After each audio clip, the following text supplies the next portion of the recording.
Hey everybody, I wanted to start talking about how we are going to be measuring the effectiveness of different rounds. And right off the bat, if you don't want to watch the whole thing, I'll just say right up front, there is no good way to measure how effective one round is in theory. There are a lot of different ways, but really the best way, in my opinion, is to just shoot it into simulated whatever it is you're shooting at a couple of times and look at the results. So what we're actually going to be doing here,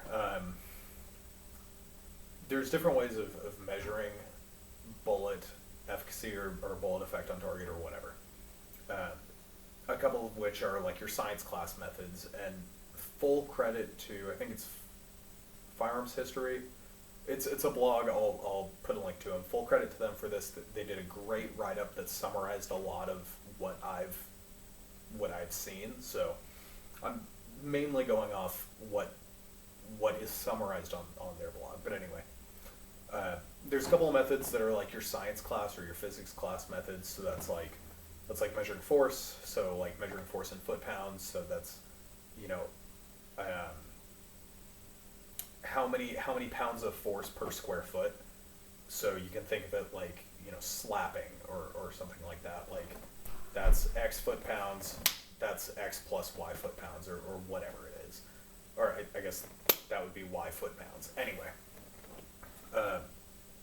And then there's also measuring momentum, which is, from as I understand it, that's kind of implying that this is the amount of energy that's imparted into something. You know, I punched the wall, and that's with whatever momentum.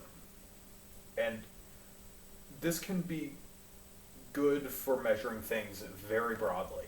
How hard does a train hit a wall? How hard would a 50 BMG hit a wall? Whatever. But it doesn't actually describe what happens afterwards, and that's what we're concerned about. We're not concerned with just, oh, this thing is moving at this many feet per second with this mass.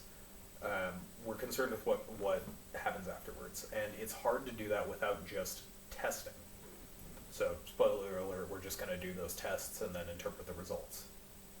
But I do want to include as much of the empirical evidence as I can, just the pure straight numbers, you know, barrel length, distance we're shooting at, velocity, mass, that sort of thing, just because I think it's important, I think it's interesting, and I think it helps people come to conclusions.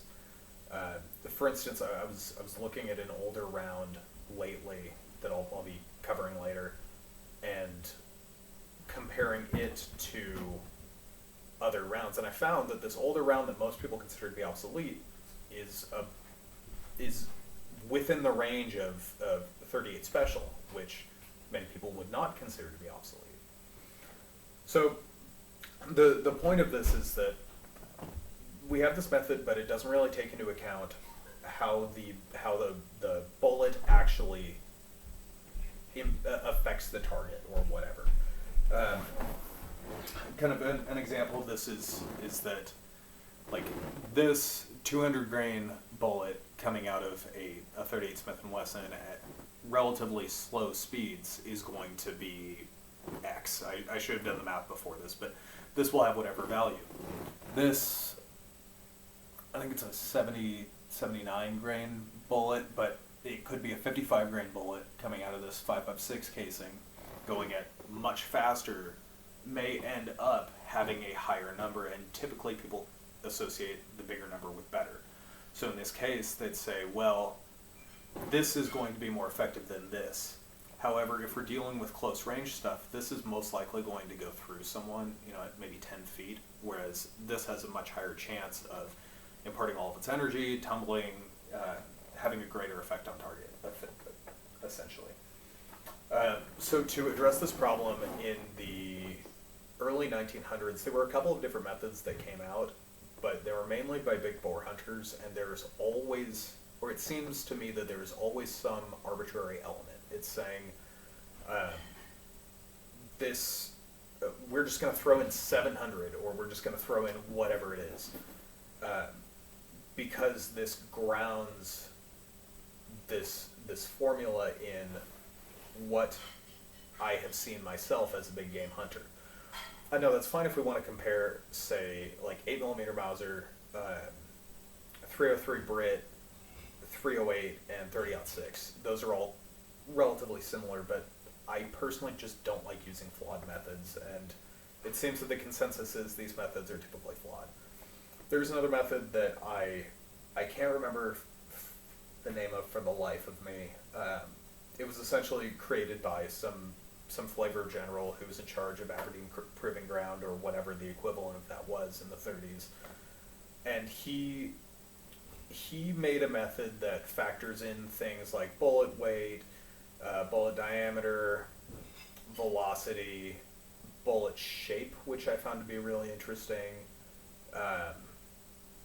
And then I think it was like square inches at the front or something like that. Essentially, it factors in a lot more data, but to me it makes a little bit more sense. There's still an arbitrary element. He had to assign arbitrary values to each of the different bullet shapes. So like a hollow point has a higher value than, whatever, a pointy round or a round nose or whatever it is. However, I think that this is a solid method. So this is something that I will most likely cover in our videos too. Being able to say, okay, here's energy in foot-pounds, because this is at least a starting point. We can at least compare this to other rounds. Then I'll compare using this other method, whose name eludes me. And then the most important part, we'll just have a conversation. We'll be talking about what my opinion is. And now I want to be clear, as soon as we get to the opinion part, that's where the science stops completely. Now, yes, this is based on my own anecdotal evidence. This is based on my own experiences. This is based on the research of other people or whatever. And I'm hoping that it will mostly ring true. However, I want to be clear that at no point is it, or will I be saying that this is the way it is, beyond showing just the data. If my chronograph reads something is 1,200 feet per second, then it is 1,200 feet per second. That's how fast that went. That's just how it is. It's not my opinion. This is data that we've gathered. However, if I say that, if I say that this at 10 feet will go straight through, that's not always going to be the case. There are certainly going to be cases in which this will not go straight through at 10 feet. So I want to be very clear that when I say that I think this is going to happen and here's why, that's just me saying things. That's just me adding to the conversation. That is not me saying that that's how that is scientifically. Then lastly, I think the best possible way that we can pull evidence is to keep doing what Paul Harrell was doing, which is shooting the meat target, which is shooting simulated flesh, shooting simulated objects of varying density and varying composition. So using orange to simulate lung tissue, to using pork steak pectorals to simulate front and the back of a chest. I think in doing so, it gives us a lot more data. This data is much harder to measure because we can't, unlike ballistic gel, it's harder to measure angles or whatever. But to me, that matters more. If I shoot something like that with, I don't know, a 50 AE and the whole thing just explodes, well, then I'm going to take away certain things from that I may not be able to take away if I just look at the data. 50 AE is just a crazy round looking at the data itself, but it's a lot different if you just watch something explode versus, just a small hole in, small hole out, or watching small hole in, massive hole on the other side because it tumbled and broke up and deformed and did all sorts of other crazy stuff. So that's the data that I'm wanting to gather. That's kind of a look into the methodology. In my opinion, the most important part is the actual shooting and how the bullets actually perform. However, interpreting those requires a lot more opinion, and quite frankly, math is not complex math is not my strong suit, and I'm not a scientist or mathematician or anything like that. I'm just a guy who's shooting stuff and talking about stuff. So the point here is that we're going to be taking measurements, and I'm going to be providing those numbers, and then also providing different interpretations of those numbers, so you can then compare those to other interpretations of similar numbers. And then we're actually going to be shooting the thing and actually seeing what happens, because quite frankly, everyone likes seeing that. Numbers are kind of boring. Watching stuff explode is a lot cooler. So, I have not started filming yet. I'm planning the filming. And now, if you have any questions, or especially suggestions, especially comments, if there's something I didn't cover here, if there's any other methods, please let me know. I'm planning this right now, so I would much rather find out beforehand so I can just include it, than to have people saying, well, that method actually really sucks, or that's really stupid, or you misrepresented this, or whatever, because ultimately I don't care about being right. I care about, or I don't, I do care about being right.